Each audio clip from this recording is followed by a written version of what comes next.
자, 오늘 제 ERP 회계인사 컨설팅 25강 들어가 보겠습니다. 자, 오늘은 요소별 원가 계산에 들어가겠습니다. 자, 보시게 되면 관리회계, 원가회계 나와 있죠. 자, 요소별 원가 계산. 첫 번째 보시면 재료비가 나와 있죠. 자, 기업의 제품을 제조할 목적으로 외부로부터 구입한 물품을 재료라고 하며 제품 제조를 위하여 재료를 소비되는 재료의 가치를 재료비라고 한다. 재료비는 재고자산인 재료와 원가요소의 재료와는 구분되어야 된다. 그러니까 원재료는 재고자산이지만 원재료비, 이 비는 이것은 우리가 원가요소에 들어가는 거죠. 제조원가에. 자, 첫 번째 재료 종류에 따른 분류. 자, 주요 재료가 있고 그 다음에 보조 재료, 그 다음에 부품, 그 다음에 소모, 공구, 비품비 이런 것이 있겠죠. 그렇죠. 자, 이렇게 해서 여러분들 보시면 제품의 주요 부품을 구성하는 재료 이렇게 나와 있고, 보조 재료에서는 제품을 제조 과정에서 보조적으로 사용되는 재료. 부품이라고 하는 것은 제품의 제조 과정에서 별도의 가공 과정을 거치지 않고 제품에 부착하면 되는 물품들을 갖다 얘기하는 거죠. 그 다음에 소모, 공구, 기구, 비품. 사용기간의 1년 이내에 소모성 공구, 말하자면 망치, 드라이버, 많겠죠. 그 다음에 기구 및 비품 등을 얘기한다. 자, 재료 매입 시에는 우리가 차변에 주요 재료, 보조 재료, 부품, 소모, 공구, 기구, 비품 다 들어가서 월말에 지급하겠으니까 우리가 외상 매입금으로 지급하게 되겠죠. 두 번째, 재료비의 분류라고 나왔습니다. 재료비의 분류는 직접 재료비, 간접 재료비 두 가지로 분류가 되겠죠. 자, 이 중에서 우리가 항상 직접은 제공품으로, 간접은 제조간접비로 분개한다는 건 잊지 말아 주십시오. 자, 직접 재료비는 특정 제품의 제조에서만 사용되어 특정 제품에 직접 부과할 수 있는 재료비, 주요 재료비, 그 다음에 부품비 이런 것들이 나와 있겠네요. 그렇죠? 자, 이런 것들을 얘기하시는 거고, 그 다음에 간접 재료비, 둘 이상의 제품 제조 과정에 공통적으로 사용되는 재료비, 보조 재료비, 소모, 공구, 기구, 비품이라고 나와 있겠죠. 그 다음에 재료 소비시 이렇게 나와 있어요. 재료 소비시는 직접비와 간접비를 따로따로 대체해서 분개가 이루어진다는 겁니다. 아까 됐던 주요 재료비, 보조 재료, 부품, 소모, 공구, 기구, 비품이라고 하는 것은 차변에 있다가 대변에 가서 상계 처리하고 직접비와 간접비로 이렇게 구분되는 거죠. 이 직접비는 제공품으로 분개하는 거고, 간접비는 제조 간접비로 이렇게 분개가 이루어지게 되는 겁니다. 세 번째, 재료비의 계산. 재료비는 재료비의 소비량을 소비 단가를 곱하여 계산한다. 그래서 재료비는 재료 소비량 곱하기 재료의 소비 단가, 그러니까 수량 곱하기 단가와 똑같은 거겠죠. 자, 그래서 수량으로 결정하는 방법에 대해서는 여러분들이 보시게 되면 실지재고조사법, 계속기록법, 그 다음에 역계산법이라고 나와 있죠. 자, 그래서 여러분들은 먼저 우리가 실지재고조사법, 계속기록법. 자, 실지재고조사법은 장점이 편리하며 적합품 다량의 상품 취급 전체를 적합하다. 취급업체가 적합하다. 단점은 재고 감모 손실, 도난, 그 다음에 파손, 유실, 요기 등을 알 수가 없고, 즉 감모 손실의 매출원가에 포함된다 이렇게 나와 있죠. 그러니까 실지재고조사법은 바로바로 들어오고 나가는 거를 바로바로 매일마다 해나가는 거예요. 이렇게 해서 하시는 거기 때문에 이렇게 해서 우리가 기초재고액에다가 플러스 단기 매입액, 그건 판매 가능액이란 얘기죠. 가능량, 거기다 기말 재고량을 빼준 것이 소비량이 된다는 거죠. 자, 그 다음에 계속기록법이라고 하는 것은 재고단 감모손실 등이 구별할 수 있다. 요 재고단 감모손실을 구별할 수 있고, 그 다음에 창고의 재고액을 알 수가 없고 번잡하다 이렇게 나왔습니다. 그러니까 이게 말하자면 계속기록법은 아까 내가 말을 거꾸로 했네요. 계속기록법은 들어오고 나가는 걸 계속 하는 것이고, 실지재고조사법은 맨 처음에 1일날 매입하고 나서 우리가 창고에 보관 100개를 매입했어. 한 달 뒤에 몇 개 남았냐? 30개 남았다. 그럼 70개가 팔았구나, 소비량구나, 이렇게 따지는 것이고, 계속기록법은 들어오고 나가고 들어오고 나가는 것을 계속 우리가 비교해서 분석해 주는 것이 계속 기록법입니다. 자, 그래서 장점과 단점 이렇게 이루어졌겠죠. 역계산법, 개별 제품의 개별 소비량을 파악하기 곤란한 경우에 이용된다. 재료 소비량, 말은 제품 소비량 표준 수량 곱하기 제품 생산량이죠. 역계산법은 남는 거 총 100개에서 30개 남았다. 남는 거를 30개를 기준으로 해서 역으로 계산하는 방법이 되겠습니다. 자, 이렇게 해서 수량으로 결정하는 방법에서는 이렇게 우리가 세 가지가 이렇게 있다는 거. 또 실지재고조사법과 계속기록법을 합쳐서 우리가 동시다발로 한다는 것은 혼합법이라고도 얘기합니다. 그러면 수량으로 결정하는 방법은 총 4가지가 있겠네요. 실지재고조사법, 계속기록법, 두 개 합친 거 혼합법, 그리고 역계산법, 이렇게 4가지가 있겠습니다. 자, 단가로 결정하는 방법에서는요, 개별법, 선입선출법, 후입선출법, 평균법이 있습니다. 이 평균법에는 이동평균법과 그 다음에 총평균법, 이렇게 두 가지로 같이 여기 평균법에 있습니다. 자, 개별법은 장점, 물량 파악과 원가 흐름의 일치, 그 다음에 수익 비용의 정확한 대응이다, 이렇게 나왔어요. 개별법은 그 골동품 같은 것들을 하는 것이 개별법 하는 것이 좋죠. 단점은 실무적 번거로움과 이익 조작의 악용 가능성이 있다라고 나왔고, 선입선출법은 먼저 들어온 거 먼저 나간다. 그래서 FIFO라고 나와 있죠. 자, 그래서 여러분 보시면 장점은 물량 흐름과 원가 흐름이 일치하며 기말 재고 시 현행 원가, 시가가 표시된다. 단점은 수익 비용 대응의 불일치, 현행 수익과 과거 원가의 대응이라고 나왔죠. 후입선출법이라고 하는 것은 나중에 들어온 게 먼저 나간다는 뜻이에요. 자, 그래서 수익 비용 대응의 원칙에 일치해 현행 수익과 현행 원가 대응, 인플레이션 이익이 과소 표시되어서 인플레이션 효과는 완화한다, 이렇게 나왔죠. 절세 효과가 있다고 나왔고, 단점은 물량 흐름과 원가 흐름에 불일치하며 기말 재고는 과거 원가로 표시된다. 우리나라에서는 후입선출법, 국채기준법에서도 후입선출법은 그렇게 많이 적용을 하지 않습니다. 다시 말해서 여러분들 보시면 선입선출법과 후입선출법은 극과 극이 되겠죠. 먼저 들어온 게 먼저 나간다는 것은 식품회사들이 많겠죠. 자, 그래서 여러분들 오른쪽에 보시면 물가 상승 시에, 자, 먼저 인플레이션이죠. 매출총이 가장 많은 순서, 높은 순서가 선입선출법, 그 다음에 이동평균법, 총평균법, 후입선출법. 그래서 선이, 총, 후 이렇게 외우시는 게 좋습니다. 만약에 물가 하락일 때는 후입선출법이 제일 크게 됩니다. 그래서 후입, 총, 이동, 선입선출법 이렇게 거꾸로 이용이 됩니다. 시험 문제 잘 나오니까 볼 수 있도록 하시고요. 총평균법은요, 여러분들 선입선출법과 후입선출법의 절충형으로서 이동평균법, 계속기록법과 함께 사용, 계속해서 출고 단가를 계산하는 거고, 총평균법은 실지재고조사법과 함께 사용한다. 한 달에 한 번 쭉 200원짜리 들어왔고 300원짜리 들어왔고 뭐 여러가지 들어왔지 않습니까? 200원 300원짜리 들어왔어. 그러면 나중에 총평균법은 250원, 이렇게 우리가 총평균법을 해주는 것이, 이것이 총평균법이 되겠습니다.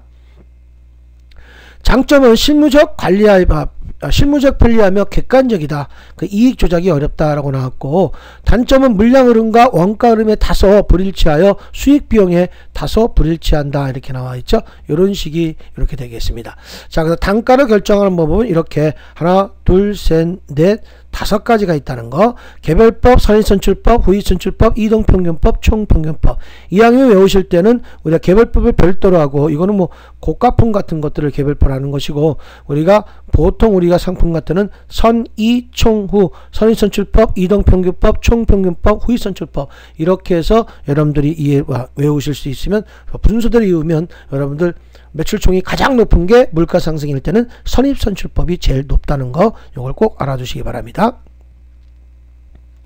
공장입니다. 공장, 제조, 생산 월급 같은 거는 다 임금이라고 하고, 일용직, 알바생들은 착급이라고 합니다. 나머지들은 다 급여, 급료라고 하죠. 그래서 실무에서도 공장, 제조, 생산의 월급들은요, 급여라고 하는데 500번대 제조원가로 합니다. 그렇게도 해도 상관이 없습니다. 항상 500번대로 들어간다는 거, 이 원가는요. 자, 그래서 임금은 제조활동에 직접 종사하는 생산직 조급원에 지급하는 보수고, 급료는 제조활동에 종사하지 않고 사무직원에게 지급되는 보수, 급여, 급료라고 했죠. 작급이라고 하는 건 비정규직이나 임시고용직의 알바생들 지급되는 보수. 제수당이라고 하는 것은 비정규직으로 지급되는 상여금이나 제수당을 얘기하겠죠. 보너스나 우리가 뭐 직책수당, 무슨 뭐 성과수당 여러 가지가 많겠죠. 이런 것들을 우리가 제수당은 과세 비과세가 또 따로 있겠습니다. 이걸 다 합쳐서 과세 비과세 다 합쳐서 제수당이라고 하겠습니다. 노무비를 지급하다 이렇게 나와서 노무비를 현금으로 지급하다 이렇게 나와 있죠. 그 현금 이렇게 나와 있고 차변에는 임금, 급여, 급료, 작급, 제수당, 보너스, 상여금까지 다 들어갈 수 있겠죠. 이렇게 해서 여러분들이 해주시면 되겠고요. 노무비 분류에서는 직접 노무비, 간접 노무비. 마찬가지로 직접 노무비는 제공품으로 갈 것이고 간접 노무비는 제조 간접비로 갈 것이겠죠. 그러니까 직접 노무비 특정 제품을 제조에만 사용되어 특정 제품에 직접 부과할 수 있는 노무비. 간접 노무비라고 하는 것은 둘 이상의 제품 제조 과정을 공통적으로 사용되는 노무비라고 나와 있죠. 자, 그래서 여러분들이 아까 차변에 있었던 임금, 급여, 작급, 제수당을 우리가 대변에 보내시고 우리가 직접 원가, 간접 원가. 직접 원가는 제공품, 간접 원가는 제조 간접비로 이렇게 대체 분개해 주는 거야 되겠죠. 세 번째, 노무시간의 계산. 시간급, 시간급은 우리가 작업시간에 비례하여 임금을 결정하는 거. 그래서 우리가 기본임금에서는 작업시간 곱하기 작업 1시간당 임률 이렇게 따져주는 거고. 두 번째, 성과급, 능률급제입니다. 작업량에 따라서 임금을 결정하는 것입니다. 그래서 우리가 기본임금의 작업량, 기본임금은 작업량, 생산량에서 곱하기 제품 1단위당 임률을 가지고 우리가 따져주게 되는 겁니다. 자, 이렇게 해서 노무비가 계산까지 들어갔습니다. 이번엔 세 번째, 제조경비. 제조경비는 제품 제조 원가의 중 재료비, 노무비를 제외한 모든 원가 요소가 제조경비라고 하겠죠. 자, 그래서 이 제조경비 분류의 기준의 계산 방법에 대해서는 월할경비, 측정경비, 지급경비, 발생경비 이렇게 되어 있습니다. 월할경비라고 하는 것은 우리가 그 발생액에 1년 또는 6개월, 3개월, 1개월과 같이 일정한 단위로 결정되는 항목, 그 월별 할당액 산정이라고 나와 있죠. 예를 들어서 보험료나 임차료, 감가상각비, 특허권 사용료 같은 세금가공가 이런 것들을 얘기하시는 거고요. 자, 그 다음에 여러분들 보시면 측정경비, 경비 부담을 측정 계기에 의하여 산정하는 경비라고 나와 있죠. 그래서 여러분 전기료, 수도료, 가스료 이런 것들을 얘기하는 거죠. 그래서 우리가 당월 소비액은 당월 사용액 검측량에서 전월 검측량을 빼줘야지만 거기다 그게 당월 사용량이 되겠죠. 우리가 그 당월 사용량이 잘 나옵니다. 곱하기 단위당 원가를 하는 거고. 자, 지급경비는 지급할 금액을 당해 기간의 경비로서 측정 파악하는 것. 여기 복리후생비, 수선비 같은 게 지급경비에 해당이 되는 거고. 발생경비라고 하는 것은 현금의 지출을 수반하지 않은 내부 거래에 발생하는 경비로서 재고자산 감모손실의 당월 소비액이라고 나왔죠. 당월 장부액에서 실제 재고를 빼준 그 차액이 재고자산 감모손실이라고 하겠죠. 그래서 우리가 재고 감모손실 공손비라고도 얘기를 합니다. 자, 제조경비의 분류 이렇게 나와 있죠. 제조경비는 직접 제조경비와 간접 제조경비가 있다. 직접 제조경비는 특정 제품의 재료만 사용되어 특정 제품에 직접 부과할 수 있는 제조경비는 직접 제조경비고, 나머지는 다 우리가 둘 이상의 제품 제조의 과정에서 공통적으로 사용되는 제조경비는 다 이것은 간접 제조경비가 되겠다라는 얘기입니다. 자, 여기까지 요소별 원가 계산이 끝난 거고요. 네 번째, 그래서 부문별 원가 계산. 우리 요소별 원가 계산은 재료비, 노무비, 제조경비에 대해서 말씀드린 거고, 자, 부문별 원가 계산, 장소별 원가 계산이라는 얘기죠. 원가 배분에 의의, 원가 배분한 개개의 원가를 집합하여 합리적 배부 기준에 따라서 원가 대상에 배부되는 과정을 말하며, 원가 배분은 의미적이다 이렇게 나와 있죠. 각 제조 부분에 각 보조 부분으로부터 제공받은 용역의 크기에 비례하여 배분한다. 이상적인 배부 기준은 논리적이고 인과관계에 부합하여 쉽게 배부할 수 있어야 한다라고 써 있습니다. 자, 원가 배분의 기준이 제일 많이 나오죠. 자, 네 가지의 기준으로 납니다. 원가 배분은 인과관계 기준, 원가 대상의 배부 대상이 되는 원가 간의 인과관계를 따라 원가를 배부하는 방법으로서 가장 이상적인 원가 배분의 기준이다. 직접 재료비와 직접 노무비는 인과관계가 높으나 제조 간접 원가, 다시 말해서 간접 원가죠. 간접 원가는 낮다. 그러니까 상관관계와는 구별하게 한다. 이렇게 나와 있죠. 그러니까 말하자면 여러분들 재료가 제일 많이 투입되는 대로 그냥 우리가 원가 계산을 하는 것이 이것이 바로 인과관계 기준입니다. 만약에 세 가지 제품을 뱉고 있는데 내가 재료를 사왔는데 저 세 가지 중에 A, B, C가 있는데 A가 제일 많이 재료가 제일 많이 들어갔어. 그러면 그 A에다가 제일 많이 배부하는 것이 인과관계의 기준이란 얘기죠. 두 번째, 부담 능력의 기준이라고 나와 있습니다. 부담 능력의 기준. 자, 부담 능력의 기준이라고 하는 것은 여기서는 뭘 얘기하는 거냐? 원가 대상의 원가를 부담할 수 있는 능력에 따라서 원가를 배부하는 방법이다. 그러니까 이익이 제일 많은 쪽으로 우리가 부담한다는 뜻이고, 수혜 기준이라는 것은 원가 대상의 배부 대상이 되는 공통 원가로부터 제공받는 경제적 효익의 크기에 따라서 원가를 배부하는 방법, 그러니까 매출액이 제일 많은 쪽에다가 배부하는 방법을 여러분들 수혜 기준이라고 하는 겁니다.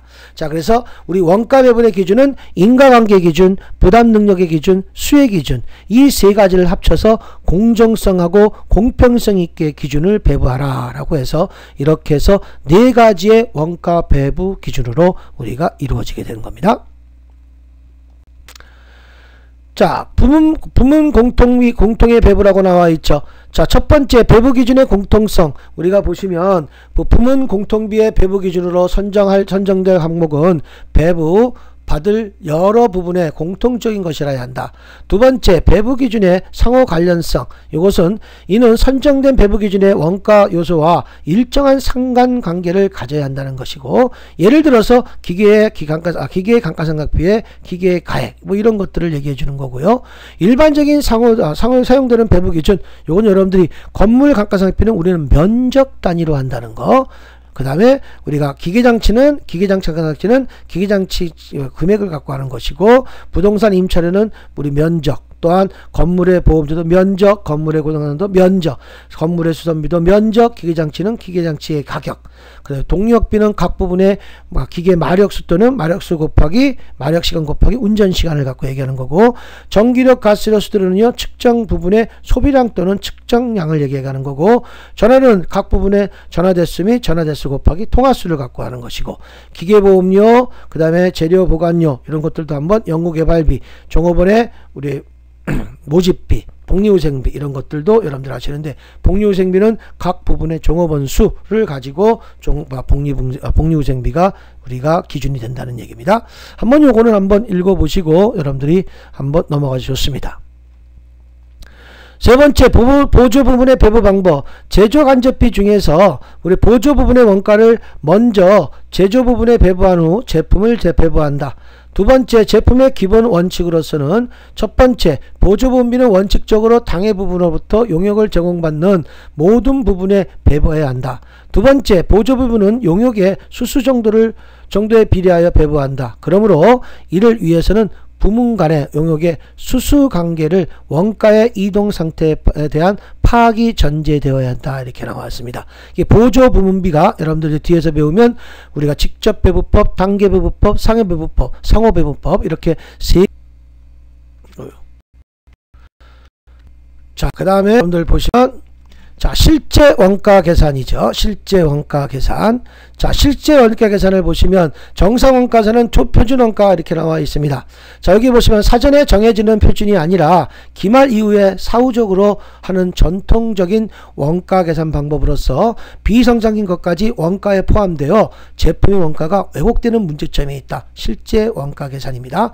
정상 원가 계산, 직접 재료비와 직접 노무비를 실제 원가를 이용하여 제조간접비를 예정 원가를 이용해서 정상 원가에 들어간다는 것이고, 그 다음에 세 번째, 표준 원가 계산. 사전에 과학적인 방법으로 원가 표준은 우리 표준을 설정하여 원가 계산하는 방법으로서 사전에 원가 계산을 빨리 할 수 있고, 사후에 실제 원가와 표준원가를 비교하여 원가 관리를 할 수 있다라고 나와 있죠.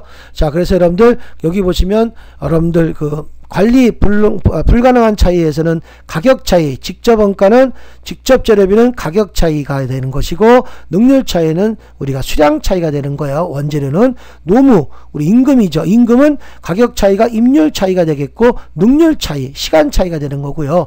나머지 우리가 변동 제조 간접비는 소비 차이가 되겠고, 능률은 능률 차이, 가격 차이는 소비 차이, 능률 차이는 능률 차이가 되겠다는 얘기죠. 고정 제조 간접비, 이것은 예산 차이에, 그 다음에 능률 차이에서는 생산 조업도 차이다. 이렇게 여러분들 알고 계십시오. 여러분들 나중에 계산하는 방법을 한번 여러분들한테 해 드리겠습니다.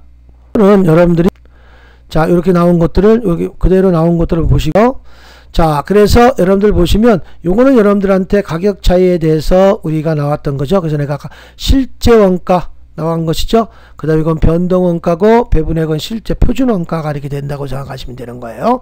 이렇게 해서 여러분들이 요 사이가 실제 원가와 변동원가 요 사이가 여러분들 가격 차이가 되는 거고요. 그 다음에 우리가 변동원가 예산액 요 예산액이 변동원가에서 배분액이 여기 표준원가입니다.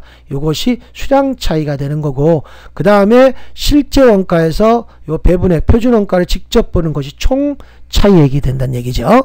자, 이렇게 해서 여러분들이 이루어지게 되는 겁니다. 자, 이렇게 해서 여러분들이 한번 보시면 되겠고요. 자, 표준원가 한번 참고로 보겠습니다. 표준원가의 표준원가는 특정 제품을 생산할 때 발생할 것으로 예상되는 원가를 원가 요소별로 가격 표준과 수량 표준을 사용하여 사전에 결정하는 것이다. 표준원가를 사용하여 우리가 원가 관리의 통제, 예산 편성 등으로 사용할 수 있다. 이렇게 나왔죠. 그러니까 실제 원가와 표준원가를 여러분들이 비교 분석을 했을 때 총 차이가 나는 거겠죠. 그 사이에 가운데가 변동원가가 되는 거예요. 그래서 여러분들 보시면 우리가 실제 원가, 목적은 재무회계의 회계적 결산용 재고평가용이고, 표준원가는요 여러분들 관리회계 분석 및 사전 통제, 그 다음에 목표 개념에 부여가 되는 것이고요. 그 다음에 생산 시점에서는요 매월 또는 이걸 연도 분기별로 우리가 하는 것이고, 그 다음에 여러분들 보시면 표준원가는 생산주기의 결정으로서 매월, 분기, 연, 실적 발생 전 반드시 생성해야 할 사전원가라 얘기하는 것이고, 그 다음에 여러분들 보시게 되면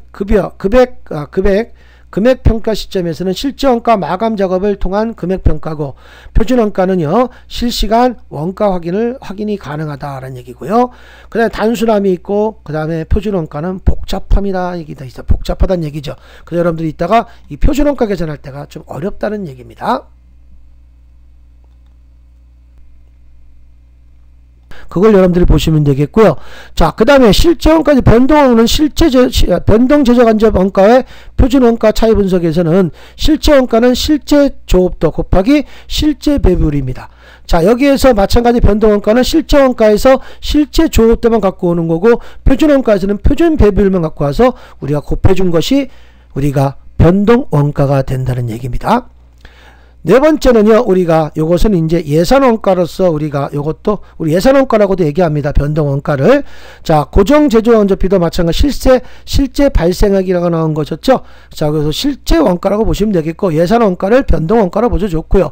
표준원가를 표준원가 그대로 보시면 됩니다. 요것도 실제 도읍도에서 실제 배분율로 우리가 실제 발생한 게 됐는데, 여기서는 예산원가는 기준조업도입니다. 기준조업도. 기준조업도에 곱하기 표준원가의 표준 배분율을 그대로 곱해준 거야. 요게 조금 다릅니다. 요것이 그래서 여기 화살표가 없지요. 그래서 여기는 예산 차이가 되는 거고, 조업도 차이가 된다는 게, 그래서 전체가 총 차이가 된다는 뜻입니다. 이렇게 거꾸로 됐네요. 자, 7번. 자, 먼저 전부 원가 계산의 변동 원가 계산이라고 나와 있죠. 그래서 1번 전부 원가 계산과 변동 원가 계산의 차이, 고정 제조 간접비의 인식의 차이라고 나와 있죠. 자, 그래서 첫 번째 전부 원가 계산은 흡수 원가라고 얘기합니다. 제조 원가의 일부를 간주한다. 일반적으로 인정되는 방법이고, 변동 원가는 우리가 단기 기간의 기간 비용으로 간주한다. 그래서 우리가 분석한다고 나왔죠. 그래서 CV GP 분석이라고 나와 있죠. 이것은 조업대 변동의 기업의 원가, 수익, 이익에 미치는 영향을 분석하는 기법으로서 기업의 경영계획의 수립이나 가격 정책의 결정, 판매 전략의 수립, 특별 주문의 수락, 그 다음에 수락, 자가 제조 여부 등의 여러 형태의 의사결정에 유용하게 이용된다. 이렇게 나왔습니다. 그러니까 전부원가는 고정비 플러스 변동비를 다 포함시킨 것이고, 변동원가는 우리가 고정비는 제외시킨다 이겁니다. 고정비는 단기 기간 비용으로 간주하겠다라는 얘기예요. 자, 그래서 이렇게 해서 여러분들 보시고요. 옆에 오른쪽에 보시면 변동원가 계산 한번 더 볼까요? 변동원가 계산에서는 고정 제조 간접비를 기간 비용으로 처리함으로써 금방 얘기했죠. 제조원가는 변동 제조 원가를 구성되고, 변동 제조 원가는 직접 재료비, 직접 노후비, 변동 제조 간접비 합계가 되는 것이다. 다시 한번, 변동 제조 원가는 직접 재료비, 직접 노후비, 변동 제조 간접비 합계가 되는 것이다. 그러므로 변동 원가 계산에서는 매출액에서 매출원가를 우리가 뺀 것을 제조 공원 이익이 되고, 제조 공원 이익에서 변동 판관비, 변동 판매비와 관리비를 뺀 것이 공원 이익이 되는 것이다. 이렇게 나왔습니다. 요거 한번 나중에 뒤에 공식에서 이루어지겠습니다. 두 번째, 전부 원가 계산과 변동 원가 계산의 비교라고 나왔죠. 앞부분도 했었지만 여러분들이 한번 볼 수 있도록 하시고요. 전부 원가 계산은 여러분들 우리가 말 그대로 아까 한 것처럼 그대로 여러분들이 보시면 좋을 것 같습니다. 제품 가격에서도 전부 원가는 직접 변동 고정 다 되어 있지만, 변동 원가에서는 변동 원가만 우리가 제조 원가에 포함시키는 거죠. 그 다음에 기간 비용에서는 변동 판매가 환가비, 고정 판매가 한방비가 다 변동 판매비 관리비, 고정 판매비 관리비가 전부 원가, 제조 원가에 포함이 되지만, 변동 원가는 고정 판매비 관리비는 우리가 비용으로, 기간 비용으로 처리하겠다는 얘기죠. 순이익 조정과 것도 여러분들도 한번 볼 수 있도록 하시기 바랍니다. 자, 그래서 여러분들 아직 공원이익 같은 거 많이 나오는데, 수익에서 우리가 영업수익에서 변동원가 빼줘서 우리가 공원이익이 나오고, 거기서 고정비 빼줘서 순이익이 나온다는 거, 이건 여러분들이 한번 문제를 한번 숫자를 대입해서 풀어보는 것이 제일 좋을 것이라고 생각을 합니다. 자, 8번 원가 조업도 이익 분석이라고 나왔죠. 요것들은 여러분들이 공원이익은 제품의 판매가 고정원가를 해소하고 이익을 창출하는데 얼마나 공헌하 있는가를 나타내는 개념이다. 이렇게 나와 있습니다. 자, 그래서 우리가 두 번째, 단위당 공원이익은 단위당 판매 가격에서 단위당 변동원가를 우리가 해줘서 이런 식으로 해서 단위당 제조원가 플러스 단위당 판매비와 관리비를 더한 것들을 얘기하는 거고, 그 다음에 총 공원이익이라고 하는 것은 총 매출액에서 마이너스 총 변동원가를 빼줘야지만 총 공원이익이 나온다는 얘기죠. 이것은 여러분들이 한번 보시고, 공원이익률도 여러분들이 이렇게 여러분들 내시는데 맨 밑에 것만 하시면 될 것 같습니다. 변동비율 단위당 변동비율 나누기 단위당 판매 가격으로 나눠진다는 겁니다. 자, 보시면 여러분들 원가 조업대 이익 분석의 모든 기본 과정이라고 나와 있죠. 자, 한번 읽어보겠습니다. 첫 번째, 모든 원가를 고정원가와 변동원가로 명확히 구분할 수 있다. 두 번째, 고정원가는 관련 범위에 일정하다. 세 번째, 한 종류의 제품만을 생산 판매한다. 그 다음에 네 번째, 세금이 존재하지 않는다. 다섯 번째, 제약 요새가 존재하지 않는다. 여섯 번째, 총 변동원가는 조업도가 증가함에 따라서 비례적으로 증가한다. 일곱 번째, 제품의 단위당 판매 가격은 판매량과 관계없이 일정하다. 여덟 번째, 직접 원가 계산을 이용하거나 재고자산의 수준이 변동하지 않는 전부 원가 계산을 이용한다. 아홉 번째, 판매량 가격, 원가와 관련된 정보가 확실하다. 열 번째, 재고량은 불변이다. 이렇게 나와 있죠. 즉 생산량과 판매량은 일치한다는 가정이다. 11번, 분석기간의 화폐 시간 가치가 중요하지 않을 정도로 단기간이다. 이렇게 나와 있습니다. 이걸 한번 읽어보시면 좋을 것 같습니다. 손익분기점이라고 나와 있죠. 이것도 마찬가지로 요 공식대로 다 이루어지는데, 제가 여러분들한테 단위당 판매 가격 다시 한번 하겠습니다. 이것만 여러분들이 공식을 좀 외우시면 좋을 것 같아요. 오른쪽에 상단에 있는 거 여러분들 좀 헷갈리실 것 같아서, 단위당 판매 가격은 매출액 나누기 판매량, 단위당 변동원가는 총 변동원가 나누기 판매량.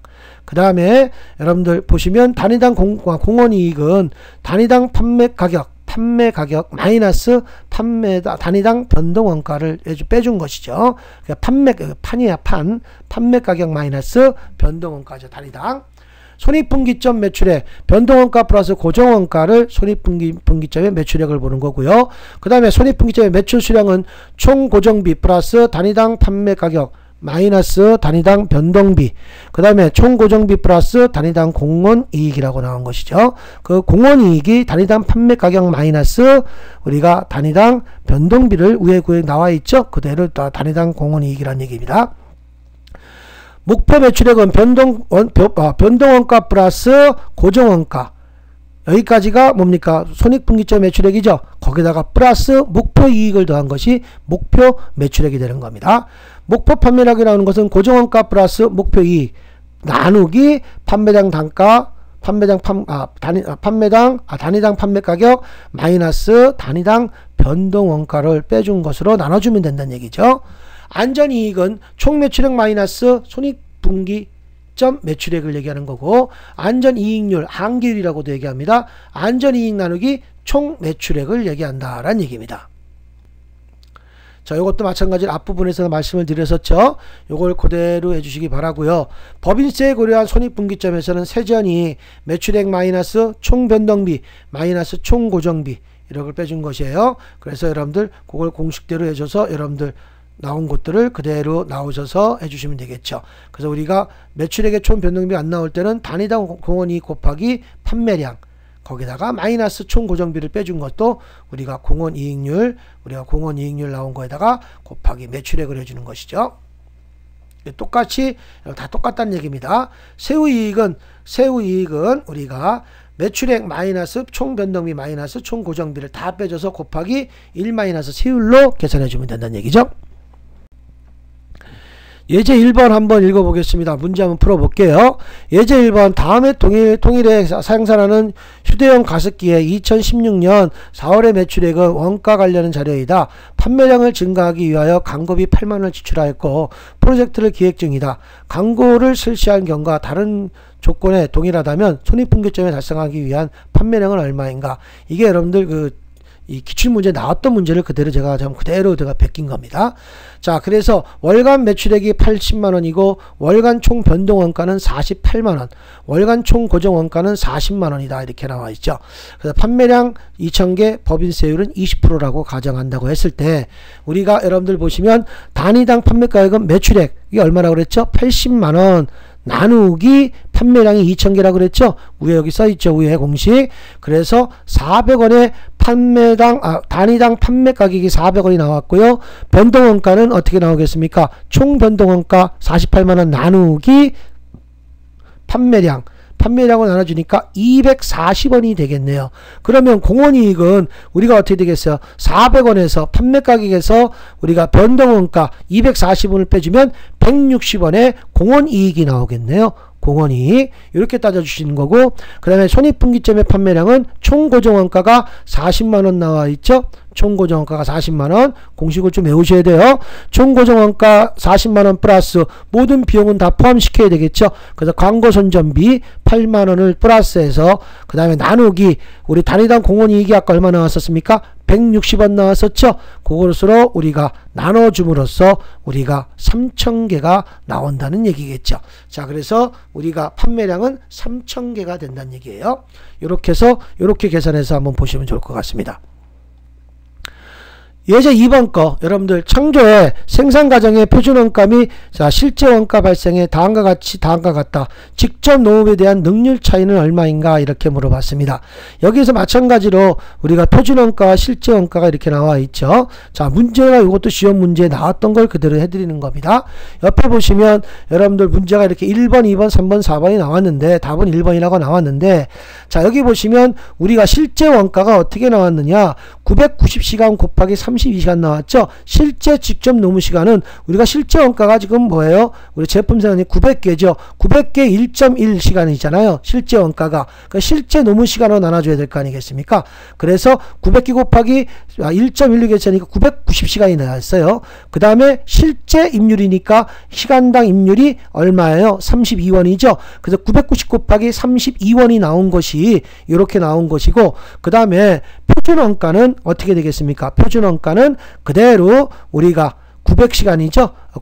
말 나온 대로 우리가 900시간, 우리 1시간이니까 900개 곱하기, 우리 실제 원가는 900개니까 900개 곱하기 1시간을 해주니까 우리가 900원이 900시간이 나오는 거죠. 900시간 곱하기 표준원가 30원 계산해서 이런 금액이 나온 거예요. 자, 그러면 우리가 계산을 좀 해보자고 하면 990시간 곱하기 32시간 그러면 31,680원이 되겠네요. 31,680원이 나왔겠고, 그 다음에 여기 표준원가는 여러분들 얼마가 나왔겠습니까? 27,000이 나왔네요. 27,000. 그러면 총 차이는 4,680원의 차이가 생겼네요. 자, 그 중에서 여기 변동원가는 990시간으로 온다고 그랬죠? 990시간은 그대로 오면서 표준원가 임률로서 우리가 계산해 주니까 2,970원이 나오네요. 우리가 그래서 그럼 2,970원 계산해 주니까 여기에서는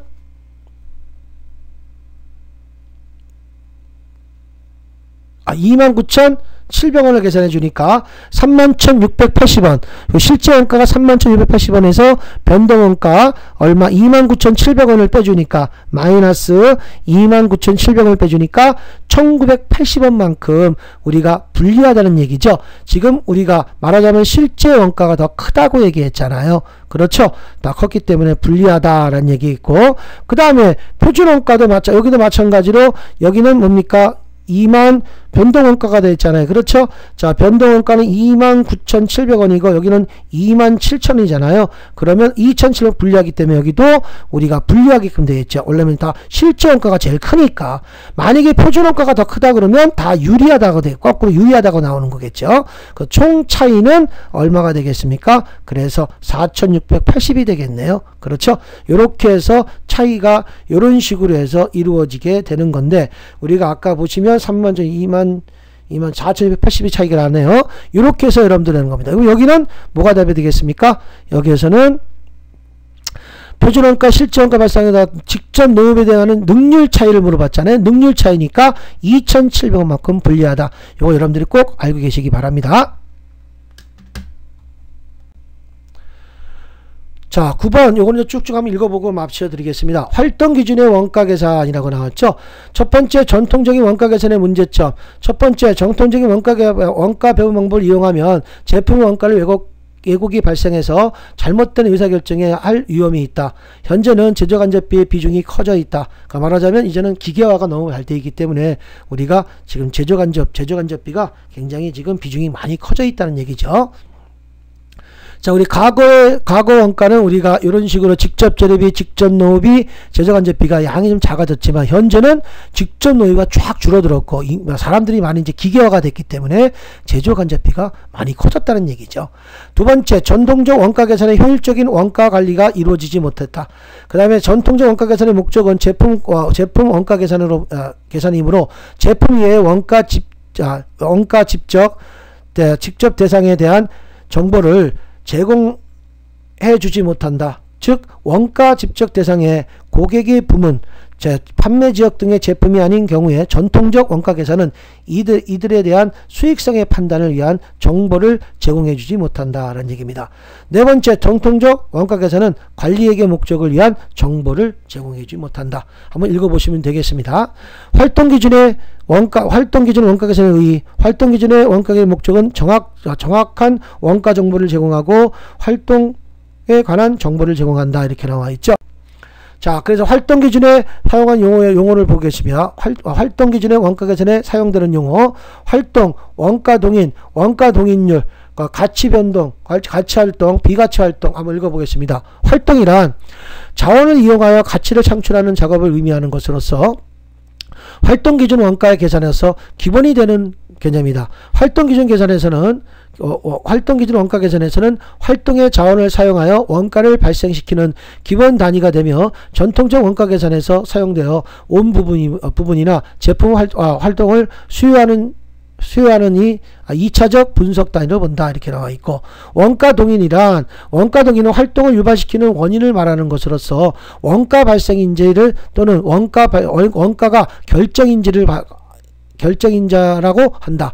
원가 동인의 수준은 변동은 관련된 원가 직접 대상의 총 원가의 수준을 변동시킨다. 예를 들어서 주문활동의 경우 주문횟수, 주문활동을 유발시키는 주문활동을 자원을 사용하여 주문하게 된다. 이때 주문활동의 자원을 사용하는 과정에서 원가가 발생한다. 이렇게 나왔고, 원가 동인율은 여러분들 원가 동인의 단위당 원가를 말하는데 이는 원가 동인당 배분율을 의미한다. 원가 동인율은 다음과 같이 각 활동별로 집계되는 총원가의 각 동인으로수로 나누어서 구한다. 그 원가 동인율은 총원가, 활동용 총원가 나누기 활동별 원가 동인수로 나눠주면 원가 동인이 나온다는 얘기고, 전통적 원가 계산은 직접 노무 원가 플러스 제조간접 원가, 기계시간당 제조간접비 등을 사용하였으나 우리가 활동 기존 원가 계산에서는 원가 동인당 제조간접비인 원가 동인율을 이용한다. 이렇게 나왔죠. 가치활동은 가치를 창출하는 활동, 비가치활동은 가치를 창출하지 못하는 활동, 이런 것들을 얘기하시는 거고, 여러가지 중요의 중에서도 비가치활동은 줄이거나 제거해야 하며 가치활동을 증가시켜야 된다. 이렇게 나와 있죠. 활동 기준에 두 가지 기준이 있어요. 자원동인과 원가동인. 우리 원가동인만 했죠. 원가동이라는 것을 한번 읽어보겠습니다.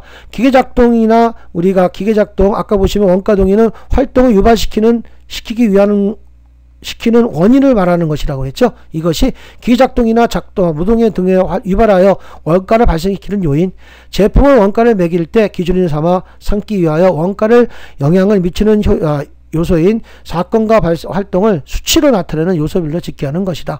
그래서 우리가 활동 기준에서 두 가지 기준에서는 자원활동은 자원동인과 원가동인이 있어요. 자원동인은 원가를 활동에 배부할 때 사용하는 배부 기준이고, 원가동인은 활동 원가를 제품이나 우리가 요소별로 우리가 작업에 배분할 때 사용하는 배분 기준을 원가동이라고 하는 겁니다. 자, 활동 유발시키는 원인에서는 원가동인은 활동, 자원의 활동, 원가 발생이 되는 거고, 주문횟수는 주문활동, 자원을 사용해서 주문의 원가의 발생, 불량품은 우리가 품질검사를 통해서 자원을 사용해서 품질검사 원가의 발생, 배달횟수는 배달활동에서 배달원가 발생, 판매수량은 고객지원의 활동에서 고객지원 원가의 발생, 그 다음에 물건 진열시간에서 물건 진열 활동에서 물건 진열 활동의 원가의 발생, 이런 것들을 말씀을 드리는 겁니다. 세 번째, 활동 기준 원가 계산의 계산 절차. 1단계, 2단계, 3단계, 4단계, 5단계로 나눠져 있죠. 1단계 활동 분석, 2단계 활동별 원가 집계, 3단계 원가 동인의 결정, 4단계 원가 동인율의 산출, 그 다음에 결정을 한다면 산출을 하고 계산을 한다는 얘기입니다. 5단계까지 여러분들 알고 계시면 되겠고요. 전통적 원가 계산과 활동 기준의 원가 계산의 기준이 나와 있죠. 전통적 원가 계산은 제품의 자원을 소비한다, 활동 자원을 소비한다 하는 얘기고, 그 다음에 말 그대로죠. 원가 배분의 기준 우리가 보시게 되면 활동 기준 한번 읽어보죠. 활동 기준의 원가 계산이란 수익 창출과 과정에서 원가가 발생하는 원인을 체계적이고 분석하여 자원과 그 다음에 활동 및 제품 사이의 인과관계에 따라서 원가를 배분함으로써 개별 제품의 정확한 원가를 계산하는 정확한 원가 정보를 제공하여 제조 간접 원가에 대한 원가의 왜곡 현상을 방지하고 활동에 관한 정보를 제공하여 비가치 활동에 제거하는 데 도움을 준다. 이렇게 나와 있죠. 자, 그래서 활동 기준 원가, 활동할 때만 들어가는 모든 비용들을 얘기하는 거죠. 비가치 활동에서는 제거한다는 얘기겠죠. 자, 그래서 여러분들 다시 또 원위치에서 박스를 보시게 되면 원가 배분의 기준에 대해서는 조업도 기준하지만 활동 기준에서는 원가 동인으로서 우리가 기준으로 본다는 얘기죠. 두 번째, 원가별 기준의 수가 적다지만 여기는 수가 많아지는 것이고, 그 다음에 제조간접비는 인과관계가 적다지만 여기는 인과관계가 크다는 얘기고, 비재무제표는 제공하지 않지만 여기 활동 기준은 제공한다라는 얘기입니다. 활동 기준의 원가 계산의 장단점, 여러분들 한번 읽어보셔야 되겠죠. 장점이라는 것만 읽어보겠습니다. 활동 기준의 원가 계산의 장점, 정확한 원가 정보를 제공해준다. 두 번째, 활동 기준의 원가 계산은 정확한 정보를 제공함으로써 의사결정에 개선시킨다. 세 번째, 활동에 관한 정보를 제공한다. 활동에 관한 정보를 제공함으로써 가치 활동과 비가치 활동을 구분할 수 있게 해줌으로써 비가치 활동에 제거하는 데 필요한 단서를 제공해준다. 네 번째, 제품 위에 원가 대상에 대한 정보를 제공해준다. 다섯 번째, 원가 계산에 의한 정보뿐만 아니라 관리회계 목적을 위한 정보를 제공해준다. 여섯 번째, 제조